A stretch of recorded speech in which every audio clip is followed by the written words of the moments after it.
नमस्कार, मैं शंभू कुमार सिंह और आप देख रहे हैं नेशनल सवेरा। आज की दो तीन बड़ी खबरें हैं, मैं उस पर चाहता हूं कि आपसे विस्तार से बात करूं। सोचिए, प्रशांत भूषण को 1 रुपये का जुर्माना होता है। चाइना पर लगातार सीमा पर तनातनी जारी है। वहीं दूसरी तरफ दलितों पर कास्ट एट्रोसिटी लगातार बरेली में एक युवक की कस्टडी में मौत हुई है। और यूपी के हरियाणा के यमुनानगर में वाल्मीकि समाज के युवक की जो हत्या हुई थी उसको लेकर धरना प्रदर्शन जारी है। सोचिए, हम रोहित वेमुला को भूल जाते हैं, पायल तडवी को भूल जाते हैं, हम हनी बाबू को भूल जाते हैं, हम प्रशांत कनौजिया को भूल जाते हैं। आज जो प्रशांत भूषण को सज़ा नहीं हुई है, 1 रुपये का जुर्माना हुआ है, वो राष्ट्रीय नेता बन गए हैं। जस्टिस कर्नन ने ही सवाल उठाया था, उन्होंने चिट्ठी लिखी थी प्रधानमंत्री को। वो दिल्ली हाईकोर्ट कोलकाता हाईकोर्ट के जज थे। उसके बाद उनको 6 महीने तक जेल में डाल देगा। बताइए, जब आप प्रशांत के लिए, हनी बाबू के लिए, कफिल के लिए, आप बताइए कि आप अपने member of parliament Azam Khan के लिए सड़कों पर नहीं आएंगे, नहीं निकलेंगे, तो आपकी लड़ाई कौन लड़ेगा? धीरे धीरे से आपके जितने लड़ने वाले हैं उनको जेल में ठूंसा जा रहा है, जेल में बंद किया जा रहा है, जो ईमानदारी से लड़ रहे हैं। और आपका समाज, हमारा समाज सोया हुआ है। आज अगर आज ब्राह्मण नाराज है तो वो एक एनकाउंटर, विकास दुबे जैसे एनकाउंटर की वजह से नाराज है, जो खुद गैंगस्टर था, जिसने पुलिस वालों की हत्या कर दी। लेकिन आप अपने नेता, पत्रकार के लिए खड़ा नहीं होते हैं। मैं फिर कह रहा हूँ, जस्टिस कर्नन को भी आपको हीरो बनाना चाहिए, उनको संसद भेजना चाहिए था। वो सबसे ईमानदार लोग थे जिन्होंने ये रिस्क लिया। SC ST OBC माइनॉरिटी के अगर आप अधिकारी हैं, कर्मचारी, आप लोग ईमानदारी से कलेजे पर हाथ रख के बोलिए कि क्या आप सम्मानजनक तरीके से नौकरी कर पा रहे हैं। इसलिए राजेंद्र प्रसाद सिंह लिखते हैं कि बहुजनों के लिए नौकरी पा लेना आसान है, लेकिन नौकरी पूरा करना सम्मान के साथ बहुत मुश्किल है।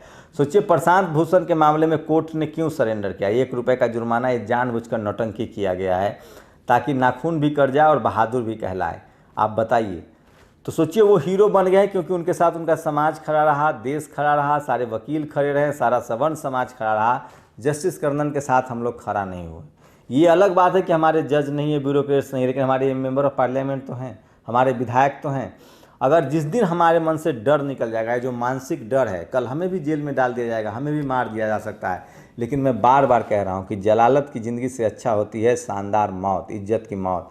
आपको ये समझना पड़ेगा। जिस दिन इस देश का SC ST OBC माइनॉरिटी के लोग सड़क पर खड़ा होना सीख जाएंगे, कोई भी आपसे आँख नहीं मिला सकता है। और संवैधानिक तरीके से जो बाबा साहब ने आपको अधिकार दिया, उस अधिकार के साथ आप जिस दिन सड़क पर खड़ा होना सीख जाएंगे, आपके पत्रकार, एक्टिविस्ट सब, नहीं तो आपके लिए कौन बोलेगा? प्रशांत कनौजिया जेल में चलेगा, आपको फ़र्क नहीं पड़ता है। कल मुझे जेल में डाल दिया जाएगा, मार दिया जाएगा, आपको फ़र्क नहीं पड़ता है।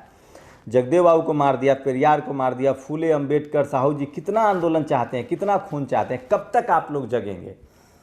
कब तक आप लोग पेट की लड़ाई लड़ते रहेंगे? आपको उससे आगे निकलना पड़ेगा, आपको अपनी आवाज़। और मैं इस देश के तमाम 39 लाख नेशनल दस्तक के सब्सक्राइबर से कह रहा हूँ, मैं जानता हूँ ये वो लोग हैं जो पढ़े लिखे हैं, जो सिस्टम को समझते हैं। अगर आप लोग नहीं बोलेंगे तो ठेला वाला, रिक्शा वाला, सब्जी चलाने वाला, सफाई कर्मचारी नहीं बोलेगा। ये हम लोग की पढ़े लिखे लोगों की नैतिक। क्या इस देश में सिर्फ 40 लाख बहुजन समाज के पढ़े लिखे लोग हैं जो यूट्यूब पर सब्सक्राइब करते हैं? आप अपने यूट्यूब चैनल को मजबूत नहीं बना पा रहे हैं, तो आप लोग क्या कर सकते हैं?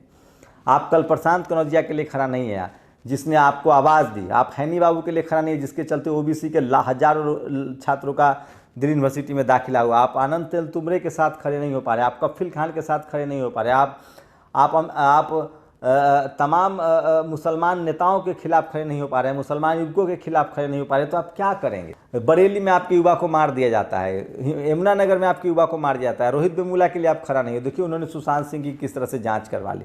लेकिन आप पायल तडवी हो, रोहित वेमुला हो, योगिता गौतम हो, डॉक्टर हो, आप किसी के लिए खड़ा नहीं हो जाते। हम लोग मर चुके हैं, जिंदा हमारा सिर्फ लाश है। और आप बताइए ना, अब गरीबी लाचारी में जब हम जी ले रहे हैं, हमारे पास खाने के लिए नहीं है, ज़मीन नहीं है, बिजनेस नहीं है, व्यापार नहीं है, हम सरकारी संपत्ति नहीं है, लाचार हैं, बेबस हैं, रोज़ पेट पालने के लिए, ये ज़िंदगी कोई ज़िंदगी होती है?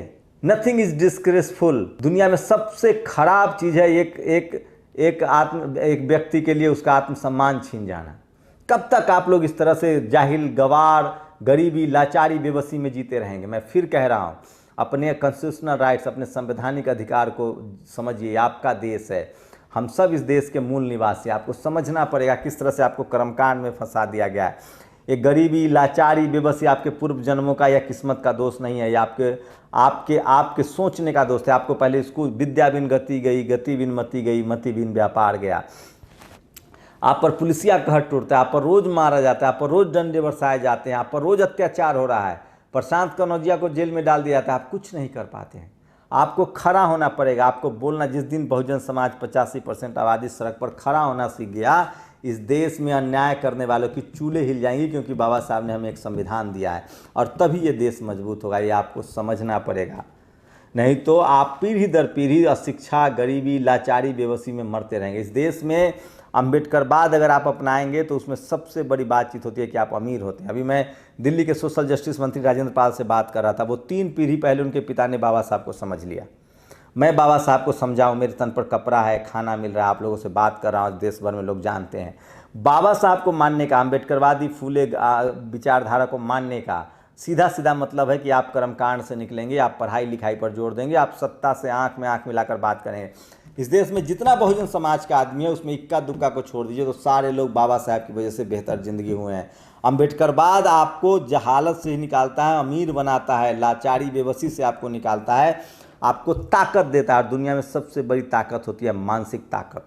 हमारे पास ज़मीन नहीं है, व्यापार नहीं है, कुछ भी नहीं है, लेकिन हमें मानसिक रूप से मजबूत होना पड़ेगा, नहीं तो हमें रोज़ जेल में डाला जाता रहेगा, मारा जाता रहेगा, हम लोग कुछ नहीं कर पाएंगे। और ये टीवी अखबार को बाइकआउट करना पड़ेगा और सोशल मीडिया को आपको अपनाना पड़ेगा, तभी आप कुछ भी कर पाएंगे। नहीं तो आपके रोज़ युवा मारे जाते रहेंगे, रोज़ बेमुला रोज़ होता रहेगा, पायल तडवी रोज़ होता रहेगा। अब तो प्राइवेट नौकरियां भी आपकी जा रही है, पीएसयू कंपनियां बेची जा रही है, सारी कंपनियां बेची जा रही है, सरकारी नौकरियां ख़त्म होती जा रही है, रेलवे में वैकेंसी निकाल के पैसे ठग लिए जा रहे हैं, भर्तियां नहीं हो रही। तो ये वो तमाम खबरें थी जो आपको समझना पड़ेगा। और कास्ट एट्रोसिटी लगातार जारी है। रही बात प्रधानमंत्री नरेंद्र मोदी की, तो प्रधानमंत्री आते जाते रहेंगे। बहुजन समाज के लोग की जिम्मेदारी है कि अगर संविधान बचेगा तो हम सब बचेंगे। आप लोग की क्या प्रतिक्रिया? क्या इस देश में सिर्फ SC ST OBC माइनॉरिटी के सज़ा होती है, बाकी लोग मज़े करते हैं क्योंकि उनका समाज जगा हुआ है? और इसलिए माननीय कांसीराम ने कहा था कि जिस समाज की सामाजिक